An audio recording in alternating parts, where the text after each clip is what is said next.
नमस्कार, स्वागत है आपका मेरे सत्यमेव जयते चैनल में और मैं हूं डॉक्टर हरीश चंद्र लखेड़ा। आज मैं भारतीय राजनीति के एक ऐसे व्यक्तित्व की कुंडली का गहन ज्योतिषीय एक्सरे करने जा रहा हूं जिनके नेतृत्व में कांग्रेस पार्टी ने लगातार पतन देखा है और 95 से अधिक चुनावी हारों का अप्रिय रिकॉर्ड बनाया है। राजनीतिक गलियारों में इस लगातार गिरावट के लिए भले ही राहुल गांधी की नीतियों और उनके जिद्दी व्यवहार को दोषी ठहराया जा रहा हो, पर क्या यह केवल नीतिगत हार है या इसके पीछे सितारों का भी कोई खेल है?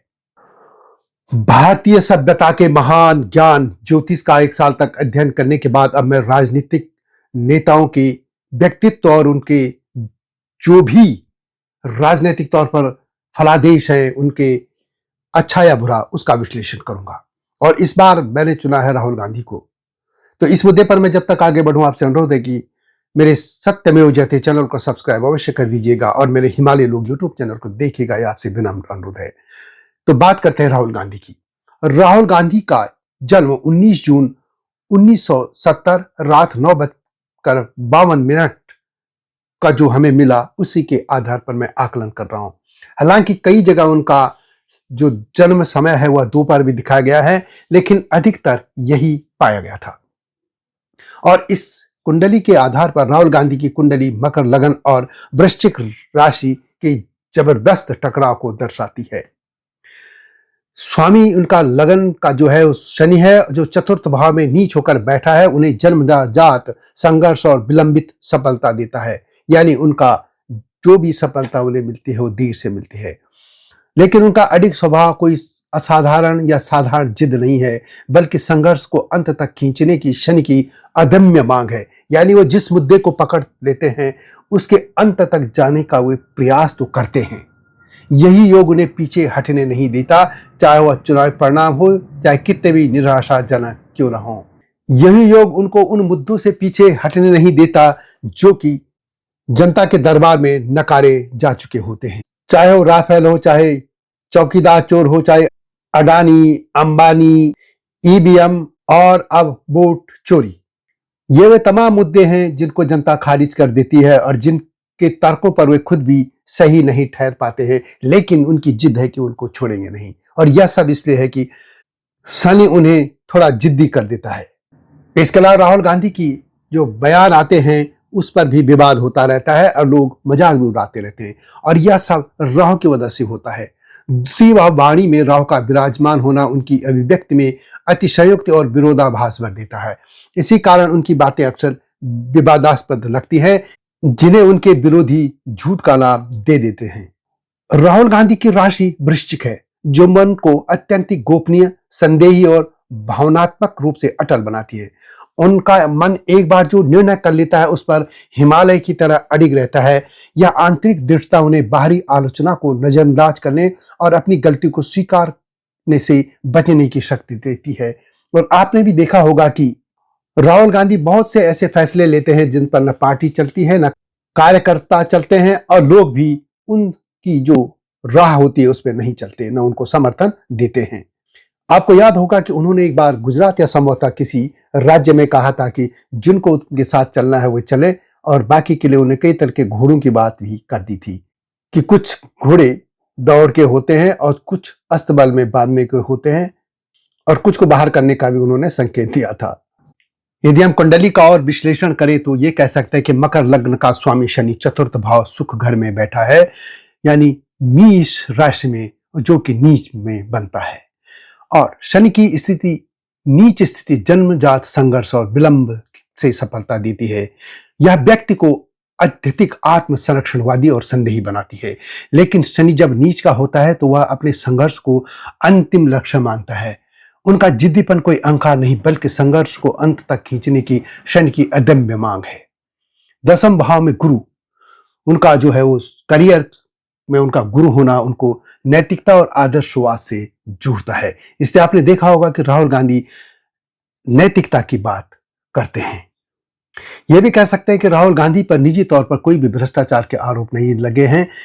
लोग ये कह सकते हैं कि वह किसी पद पर नहीं थे, मंत्री पद वगैरह पे, लेकिन ये तो है कि 2004 से 2014 तक वे सबसे ताकत पर स्थान पर थे। उनकी माता सोनिया गांधी जो सरकार थी उसकी सर्वो सर्वा थी।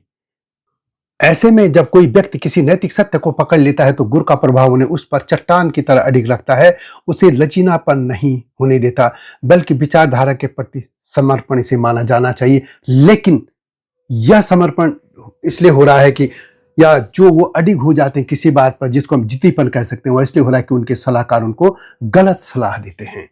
यदि गांधीवादी कांग्रेसी नेता उनको सलाह दें, उनके सलाह मंडल में शामिल हो तो कांग्रेस प्रगति कर सकती है। लेकिन माओवादी और मुस्लिमवादी नेता, जैसा कि प्रधानमंत्री ने भी आरोप लगाया, लोग यही मानते हैं, उनको सलाह दे रहे हैं तो यह हर्ष तो होना ही है।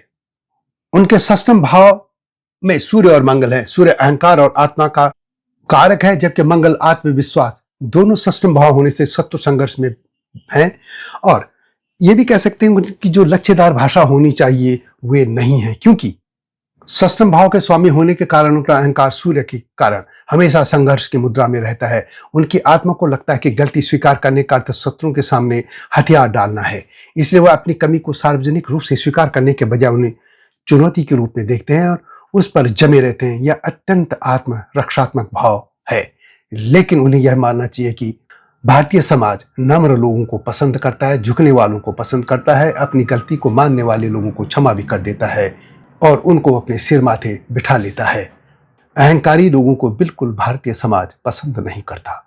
अब भारतीय जनता पार्टी या दूसरे लोग जो उनके विपक्षी हैं वे कहते हैं कि वे झूठ बोलते हैं, लेकिन इसे हम झूठ नहीं कह सकते। वास्तव में वो अपनी बात पर अड़े रहते हैं और यह सब हो रहा है राहु की वजह से। द्वितीय भाव यानी वाणी और धन में राहु का होना है। राहु एक विस्तारक ग्रह है जो भ्रम और अतिशयोक्ति से जुड़ा है। जब यह वाणी के भाव में आता है तो व्यक्ति तथ्यों को बढ़ा चढ़ा कर या अप्रत्याशित रूप से पेश करता है। उनकी बातें इसलिए विवादास्पद लगती है क्योंकि राहु की ऊर्जा उनकी अभिव्यक्ति में कच्चापन, अतिशयोक्ति या विचित्रता लाती है, जिसे विरोधी झूठ का लेबल लगा देते हैं। यह कूटनीति का अभाव अधिक है, जानबूझकर झूठ कम। ये कह सकते हैं कि राहुल गांधी अभी शब्दों से खेलना नहीं जानते।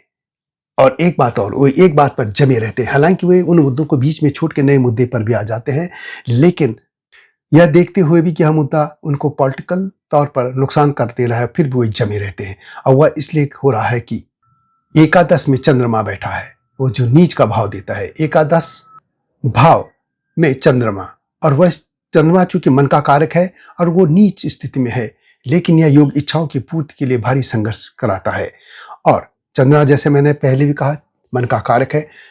वह स्थिति में नीच है, इसलिए मन को अस्थिरता देता है, जिससे वह स्थिरता से दूर रहता है, यानी किसी चीज पर फोकस नहीं कर पाता। उनकी अधूरी इच्छाएं चंद्रमा के ही वजह से हैं, जो कि नीच हालत में है। और यही कारण है कि वे लंबे समय तक एक ही मुद्दे को पकड़े रहते हैं, उस मुद्दे पर पूरी ताकत लगा देते हैं। यह आंतरिक संघर्ष है, असंतोष है, जो उन्हें लगातार परिश्रम के लिए प्रेरित करता है। अंत में यही कह सकते हैं कि मकर लग्न की कुंडली उनके राजनीतिक जीवन के संघर्ष, आत्मविश्वास की कमी और बार बार होने वाली विफलताओं के बाद भी संघर्ष जारी रखने की उनकी क्षमता को सबसे अच्छे से समझाती है। इसलिए यह साफ तौर पर कह सकते हैं कि यह ज्योतिष का आकलन है कि उनका यानी राहुल गांधी का जिद्दीपन कोई व्यक्तिगत कमी नहीं, बल्कि ग्रहों का शक्तिशाली प्रभाव है जो उन्हें लगातार संघर्ष के लिए मजबूर कर रहा है और वे एक ही मुद्दे को पकड़ के रखते हैं। यह ज्योतिषीय आकलन आपको कैसा लगा कमेंट में अवश्य लिखें। अन्य नेताओं के बारे में इस तरीके की मैं आकलन को लेकर फलित ज्योतिष के सामने लेकर आपके सामने आता रहूंगा। वीडियो को शेयर करना, लाइक करना न भूलना और चैनल को सब्सक्राइब करना भी न भूलना। जल्दी आऊंगा नई स्टोरी के साथ, तब तक नमस्कार। हिमालय पे पेड़ हो तो गीत गाएंगी नदियाँ, गीत गाएंगी नदियाँ। पेड़ों पे चिड़िया है तो गीत गाएंगी नदियाँ। पेड़ों पे चिड़िया है तो गीत गाएंगी नदियाँ। माँ की लोरी जैसे होते हैं नदियों के गीत।